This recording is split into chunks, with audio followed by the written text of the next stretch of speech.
Visa কেন্দ্র বন্ধের ঘটনা এই জটিলতার প্রতীক হয়ে উঠেছে। ভিসা সেবা কোনো কূটনৈতিক বিলাসিতা নয়, এটি সাধারণ মানুষের জীবন এবং জীবিকার সঙ্গে যুক্ত।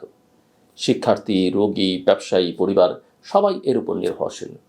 যখন এমন একটা সেবা নিরাপত্তার অজুহাতে হঠাৎ বন্ধ হয়, তখন সাধারণ মানুষ বোঝে কেবল সম্পর্কের ভেতরে কোথাও না কোথাও বড় ধরনের অনিশ্চয়তা কাজ করছে। পরদিনকে খুলে যাওয়ায় সংকট সাময়িকভাবে কাটে, কিন্তু আস্থার জায়গায় যে ক্ষত তৈরি হয় তা সহজে সারে না। মানুষ তখন রাষ্ট্রের সক্ষমতা নিয়ে প্রশ্ন তোলে। রাষ্ট্র কি সত্যিই পরিস্থিতি নিয়ন্ত্রণে রাখছে, নাকি পরিস্থিতি রাষ্ট্রকে চালাচ্ছে? সন্ত্রাস বিরোধী আইনের ব্যবহার এই সমস্যাকে আরও গভীর করে তুলেছে। সন্ত্রাস দমন রাষ্ট্রের কর্তব্য, এ নিয়ে কোনো দ্বিমত নেই, কিন্তু এই আইন যখন রাজনৈতিক সন্দেহ, ভিন্নমত বা সাংবাদিকতার উপর প্রয়োগ হয়, তখন সেটি তার উদ্দেশ্য থেকে সরে যায়। রাষ্ট্র তখন এক ধরনের বার্তা দেয়, শক্তির সমালোচনা বিপজ্জনক, কিন্তু শক্তি প্রয়োগ তুলনামূলকভাবে নিরাপদ। এই বার্তা সমাজকে দুইভাবে প্রভাবিত করে।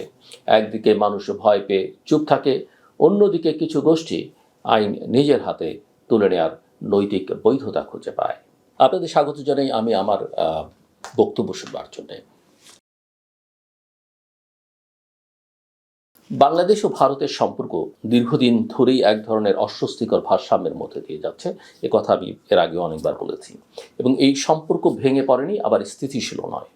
সাম্প্রতিক কয়েকদিনের ঘটনার প্রভাব সেই অস্বস্তিকে আরও স্পষ্ট করে তুলেছে। নয়াদিল্লিতে বাংলাদেশের হাই কমিশনারকে তলব করা, ঢাকায় ভারতীয় ভিসা কেন্দ্রের কার্যক্রম হঠাৎ বন্ধ হয়ে যাওয়া, পরে আবার চালু হওয়ার ঘোষণা, এই ঘটনাগুলো একসঙ্গে একটি বড় প্রশ্ন সামনে আনে। প্রশ্নটি কেবল রাজনৈতিক বা কূটনৈতিক নয়, এটা রাষ্ট্রের সক্ষমতা, আইন শৃঙ্খলা এবং রাজনৈতিক নিয়ন্ত্রণের প্রশ্ন। ভারতের পক্ষ থেকে বাংলাদেশের নিরাপত্তা পরিস্থিতির অবনতির কথা বলা হচ্ছে কিছু উগ্রগোষ্ঠী ভারতীয় মিশন ঘিরে হুমকি তৈরির ঘোষণা দিয়েছে। আন্তর্জাতিক রীতিতে এমন উদ্বেগ জানানো অস্বাভাবিক নয়। বিদেশি মিশনের নিরাপত্তা নিশ্চিত করা স্বাগতিক রাষ্ট্রের দায়িত্ব, এটা অস্বীকার করবার কোনো সুযোগ। বাংলাদেশেও আনুষ্ঠানিকভাবে এই দায়িত্ব পালনের কথা বলেছে। সমস্যা এখানে নীতিগত অবস্থানে নয়, সমস্যা বাস্তবতার স্তর। বাস্তবতা হলো রাষ্ট্রের নিয়ন্ত্রণ, রাজনৈতিক ভাষা এবং জনরোষ একে অপরের সঙ্গে এমনভাবে মিশে যাচ্ছে যে কূটনৈতিক ভাষা মাঠের বাস্তবতাকে আরও পুরোপুরি ঢাকতে পারছে না, একেবারেই আর ঢাকতে পারছে না। ভিসা কেন্দ্র বন্ধের ঘটনা এই জটিলতার প্রতীক হয়ে উঠেছে। ভিসা সেবা কোনো কূটনৈতিক বিলাসিতা নয়, এটি সাধারণ মানুষের জীবন এবং জীবিকার সঙ্গে যুক্ত। শিক্ষার্থী, রোগী, ব্যবসায়ী, পরিবার সবাই এর উপর নির্ভরশীল। যখন এমন একটা সেবা নিরাপত্তার অজুহাতে হঠাৎ বন্ধ হয়, তখন সাধারণ মানুষ বোঝে কেবল সম্পর্কের ভেতরে কোথাও না কোথাও বড় ধরনের অনিশ্চয়তা কাজ করছে। পরদিনকে খুলে যাওয়ায় সংকট সাময়িকভাবে কাটে, কিন্তু আস্থার জায়গায় যে ক্ষত তৈরি হয় তা সহজে সারে না। মানুষ তখন রাষ্ট্রের সক্ষমতা নিয়ে প্রশ্ন তোলে। রাষ্ট্র কি সত্যিই পরিস্থিতি নিয়ন্ত্রণে রাখছে, নাকি পরিস্থিতি রাষ্ট্রকে চালাচ্ছে? এই প্রশ্নের উত্তর খুঁজতে গেলে দেখতে হয় কূটনীতি কিভাবে ধীরে ধীরে রাস্তায় নেমে আসছে। বিদেশি হাইকমিশন ঘেরাওয়ের ডাক, প্রতিবেশী রাষ্ট্রকে লক্ষ্য করে উস্কানিমূলক বক্তব্য, জাতীয় আবেগকে উস্কে দেয়া স্লোগান, এসব হয়তো রাজনৈতিক উত্তাপ তৈরি করে, কিন্তু রাষ্ট্রের কূটনৈতিক পরিসরকে সংকুচিত করে। রাষ্ট্র যখন নিজের কণ্ঠ সংযত রাখতে ব্যর্থ হয়, তখন প্রতিবেশী রাষ্ট্র আরও কঠোর ভাষা ব্যবহারের সুযোগ পায়। কূটনীতি তখন আর সমঝোতার ক্ষেত্র থাকে না, তা হয়ে ওঠে শক্তি প্রদর্শনের মঞ্চ। এই বাস্তবতা সবচেয়ে বিপজ্জনক হয়ে ওঠে নির্বাচনকে সামনে রেখে। নির্বাচন মানে শুধু ভোটের দিন নয়, নির্বাচন মানে দীর্ঘ সময় ধরে তৈরি হওয়ার আস্থা।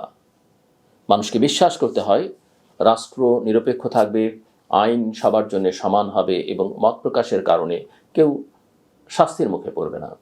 কিন্তু সাম্প্রতিক ঘটনাগুলো সেই আস্থাকে শক্ত করবার বদলে আরও দুর্বল করছে। রাজধানীর ভেতরে প্রকাশ্যে হামলা, রাজনৈতিক কর্মীর উপর গুলি চালানো, এসব ঘটনা দেখিয়ে দেয় যে রাষ্ট্রীয় নিরাপত্তা ব্যবস্থা কতটা চাপে আছে। একই সময় দেখা যাচ্ছে রাষ্ট্র মত প্রকাশ, সাংবাদিকতা এবং রাজনৈতিক সমালোচনার ক্ষেত্রে কঠোর আইনি পদক্ষেপ নিচ্ছে। এই দ্বৈত আচরণ একটি গভীর সমস্যার জন্ম দেয়।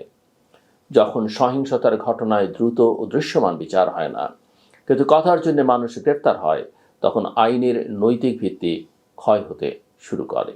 সন্ত্রাস বিরোধী আইনের ব্যবহার এই সমস্যাকে আরও গভীর করে তুলেছে। সন্ত্রাস দমন রাষ্ট্রের কর্তব্য, এ নিয়ে কোনো দ্বিমত নেই, কিন্তু এই আইন যখন রাজনৈতিক সন্দেহ, ভিন্নমত বা সাংবাদিকতার উপর প্রয়োগ হয়, তখন সেটি তার উদ্দেশ্য থেকে সরে যায়। রাষ্ট্র তখন এক ধরনের বার্তা দেয়, শক্তির সমালোচনা বিপজ্জনক, কিন্তু শক্তি প্রয়োগ তুলনামূলকভাবে নিরাপদ। এই বার্তা সমাজকে দুইভাবে প্রভাবিত করে। একদিকে মানুষ ভয় পেয়ে চুপ থাকে, অন্যদিকে কিছু গোষ্ঠী আইন নিজের হাতে তুলে নেওয়ার নৈতিক বৈধতা খুঁজে পায়। এভাবেই মব রাজনীতির জায়গা তৈরি হয়। রাষ্ট্র যদি কার্যকর বিচার নিশ্চিত করতে ব্যর্থ হয়, তাহলে সমাজের একটি অংশ নিজেকে বিচারক ভাবতে শুরু করে। মবের ভয় তৈরি হয় অনলাইনেও, অফলাইনেও। অধিকাংশ মানুষ তখন নিরাপত্তার জন্যে নীরবতা বেছে নেয়, কিন্তু ইতিহাস বলে এই নীরব মানুষরাই একসময় বিস্ফোরিত হয়। তখন পরিস্থিতি নিয়ন্ত্রণ করা রাষ্ট্রের জন্য আরও কঠিন হয়ে পড়ে। এই অভ্যন্তরীণ অস্থিরতার সঙ্গে যুক্ত হয়েছে পররাষ্ট্রনীতির রাজনৈতিক ব্যবহার। প্রতিবেশী রাষ্ট্রের অখণ্ডতা, ভূগোল বা নিরাপত্তা নিয়ে দায়িত্ব জ্ঞানহীন মন্তব্য হয়তো মুহূর্তের জন্য জনপ্রিয়তা আনে, কিন্তু দীর্ঘমেয়াদে রাষ্ট্রের কূটনৈতিক সক্ষমতাকে ক্ষতিগ্রস্ত করে। একই সঙ্গে প্রতিবেশী দেশের কড়া প্রতিক্রিয়াও পরিস্থিতিকে আরও উত্তপ্ত করে তোলে। দুই পক্ষই যেন নিজেদের ঘরোয়া শ্রোতাদের সন্তুষ্ট করতে গিয়ে বৃহত্তর আঞ্চলিক স্থিতিশীলতার কথা ভুলে যাচ্ছে। এই প্রেক্ষাপটে রাষ্ট্রের সামনে কয়েকটি মৌলিক দায়িত্ব স্পষ্ট হয়ে ওঠে। প্রথমত, বিদেশি মিশনের নিরাপত্তা নিশ্চিত করা কেবল কূটনৈতিক বাধ্যবাধকতা নয়, এটি রাষ্ট্রের সক্ষমতার প্রমাণ।